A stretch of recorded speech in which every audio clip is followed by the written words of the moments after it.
তিস্তা পারে বাড়ছে আতঙ্ক, উত্তরবঙ্গের ত্রাহি ত্রাহি দশা। আর এর মাঝেই ফের ক্ষোভের মুখে পড়লেন শিলিগুড়ির মেয়র গৌতম দেব। আগেও পানীয় জলের সংকটের কারণে মেয়রের প্রতি ক্ষোভ উগরে দিয়েছিলেন শিলিগুড়িবাসী। আর এবার বর্ষায় বাসিন্দাদের বাড়িতে জল ঢুকে যাওয়ায় ক্ষোভের মুখে পড়তে হয় গৌতম দেবকে। ফুলেশ্বরী নদী এবং 24 নম্বর ওয়ার্ড পরিদর্শনে গিয়ে রীতিমতো স্থানীয়দের ক্ষোভের মুখে পড়লেন মেয়র গৌতম দেব।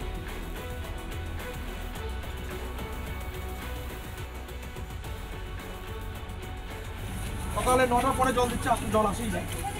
আর এই কয়টা দেখলেই আমাদের আর কি করলে আমাদের গাড়িটা আমরা বাঁচবো, এটার জন্য আমাদের সকালে একটু জল এই জায়গাটার নাম রাস্তা থেকে দিলে পরে প্রচুরটা আপনি দিদিনি আছে।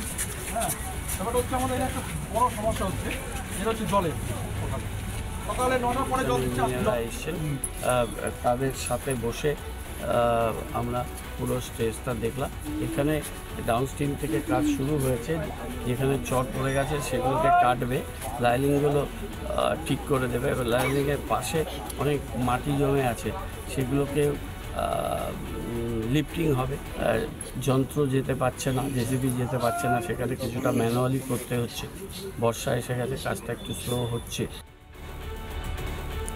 একদিকে যেমন নির্বাচনের পরে কাটাছেঁড়া চলছে, মূল্যায়ন চলছে দলের অন্তরে এবং বেনজল সাফাই করবার জন্য শাসক দল তৃণমূল কংগ্রেসের একের পর এক উদ্যোগ। আর এর মাঝেই প্রাকৃতিক বিপর্যয়, আতঙ্ক বাড়ছে উত্তর সিকিমে। নাগাড়ে বৃষ্টির জেরে আজও তিস্তার জলস্তর বেড়ে পরিস্থিতি আরও ভয়াবহ আকার ধারণ করেছে। বিপর্যস্ত উত্তর সিকিম সহ উত্তরবঙ্গের একাংশ। পরিস্থিতি মোকাবিলায় উত্তর সিকিমে ইতিমধ্যেই মোতায়েন করা হয়েছে ভারতীয় সেনার ঈগল বাহিনীকে।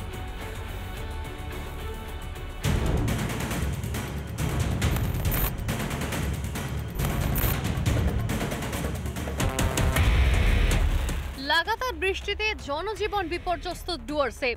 বৃহস্পতিবার রাত থেকে অঝোরে বৃষ্টি আলিপুরদুয়ার জেলায়। গত 24 ঘন্টায় আলিপুরদুয়ারে বৃষ্টি হয়েছে 140.20 মিলিমিটার। হাসিমারায় বৃষ্টিপাত হয়েছে 151 মিলিমিটার। প্রবল বৃষ্টিপাতের জেরে তিস্তার জলস্তর আরও বাড়ছে। প্রায় 17টি বাড়ি এখন জলের তলায়। 17টি পরিবারকে আশ্রয় দেওয়া হয়েছে নিরাপদ জায়গায়। পাহাড়ের পাশাপাশি সমতলেও লাগাতার বৃষ্টি। তিস্তা সহ সমস্ত পাহাড়ি নদীর জল বাড়তে শুরু করে দিয়েছে। শুক্রবার সকালে তিস্তার গজলডোবা ব্যারেজ থেকে প্রায় 1,500 কিউসেক জল ছাড়া হয়। এদিকটা হচ্ছে সিকিম, এদিক থেকে কিন্তু তিস্তা নদী প্রভাবিত হয় ঠিক আমার বাদিকে গজলডোবা হয়ে জলপাইগুড়ি হয়ে বাংলাদেশে। ঠিক এই তিস্তা নদীর জল কিন্তু গত দুদিন ধরে বিপদসীমার ওপর দিয়ে বইছে।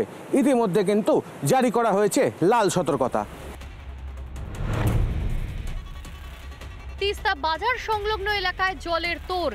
বেশ কিছু দোকান জলের তোড়ে ভাসল। প্রশাসনের তরফ থেকে এলাকা খালি করে দেওয়ার নির্দেশ দেওয়া হয়েছে।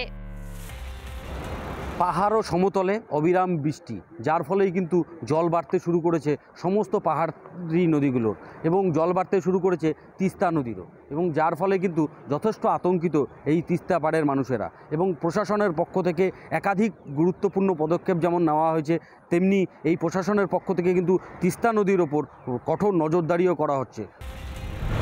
এদিকে একটানা বৃষ্টিতে NH-31 জলঢাকায় সংরক্ষিত এবং অসংরক্ষিত এলাকায় হলুদ সতর্কতা জারি করল সেচ দপ্তর। অন্যদিকে প্রাকৃতিক এই দুর্যোগের ফলে সম্পূর্ণ ব্যাহত হয়েছে উত্তরবঙ্গের পর্যটন শিল্প। তিস্তাকে কিন্তু আমরা খরস্রোতা নদী হিসেবে চিনি, কিন্তু এতটা খরস্রোত তিস্তার আশেপাশে যারা থাকেন ঘনবসতি এলাকার বাসিন্দারা তারা কিন্তু এই তিস্তাকে কিন্তু আগে দেখেননি। পাশাপাশি এখান থেকে কিন্তু এলাকাবাসীদের সরিয়ে দেওয়া হয়েছে অন্যত্র। মোতায়েন করা হয়েছে SDRF সহ রাজ্য পুলিশকে। তারা কিন্তু নজরদারি চালাচ্ছে কোনোভাবে যাতে কেউ এই তিস্তা সংলগ্ন এলাকাতে না এসে পড়তে পারে। সমস্ত রকম বিপদ এড়াতে কিন্তু তৎপর রয়েছে প্রশাসন।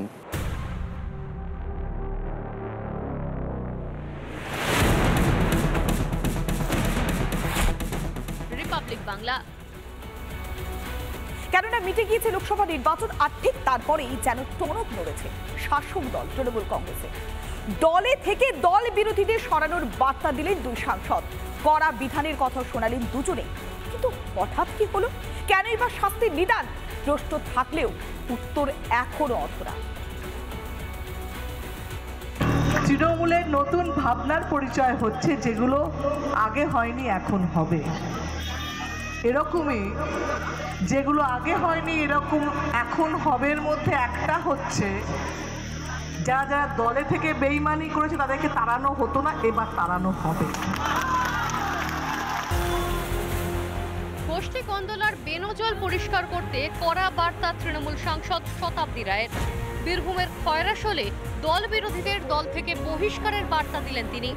কি বললেন শতাব্দী, আরো একবার শুনুন। তৃণমূলের নতুন ভাবনার পরিচয় হচ্ছে যেগুলো আগে হয়নি এখন হবে। এরকমই যেগুলো আগে হয়নি এরকম এখন হবের মধ্যে একটা হচ্ছে যারা যারা দলে থেকে বেইমানি করেছে তাদেরকে তাড়ানো হতো না, এবার তাড়ানো হবে। অন্যদিকে লোকসভা নির্বাচনে ভালো কাজ করার জন্য কর্মী সমর্থকদের ধন্যবাদও জানান শতাব্দী। একই ছবি বাঁকুড়াতেও। শতাব্দীর ভূমিকাতে দেখা গেল বাঁকুড়ার তৃণমূল সাংসদ অরূপ চক্রবর্তীকে। দলবিরোধীদের দুষ্টু গরুর সঙ্গে তুলনা করলেন তিনি। স্পষ্টই জানিয়ে দিলেন দলবিরোধীদের আর দলে রাখা যাবে না। দুষ্ট গরুর চেয়ে শূন্য গোল অনেক ভালো, তাই এই দুষ্ট কুকুর আমি আর দলে রাখতে চাই না। আমি জেলা সভাপতি দেব, আমি কয়েকদিনের মধ্যে ঘোষণা করব যারা তৃণমূলের পঞ্চায়েত জেলা পরিষদ ভোগ করেছে, যারা পঞ্চায়েত সমিতিতে আছে, এই বেঈমান বিশ্বাসঘাতকদের বিরুদ্ধে আগামী দিন মানুষ রায় দেবে। এদিকে দুই সাংসদের এই বক্তব্য নিয়ে শুরু হয়েছে তোলপাড়। বাঁকুড়া লোকসভায় উনি জিতেছেন, তাহলে জিতলেন কিভাবে? ওনার দলের লোকেরাই যদি ওনার কাজ না করে থাকেন তাহলে উনি চুরি করে জিতেছেন? উনি নিজেই স্বীকার করছেন সেটা। এতদিন সব ছিল চুপচাপ, হঠাৎ লোকসভা নির্বাচনের পরে কি তৃণমূলের বোধোদয় হলো? প্রশ্ন একটাই, দল বিরোধী কাজ যদি দলীয় কর্মীরাই করেন তাহলে ভোটে প্রার্থীর হয়ে কাজ করলো কে? মনোরঞ্জন চ্যাটার্জি ও মৃন্ময় পানের রিপোর্ট, রিপাবলিক বাংলা।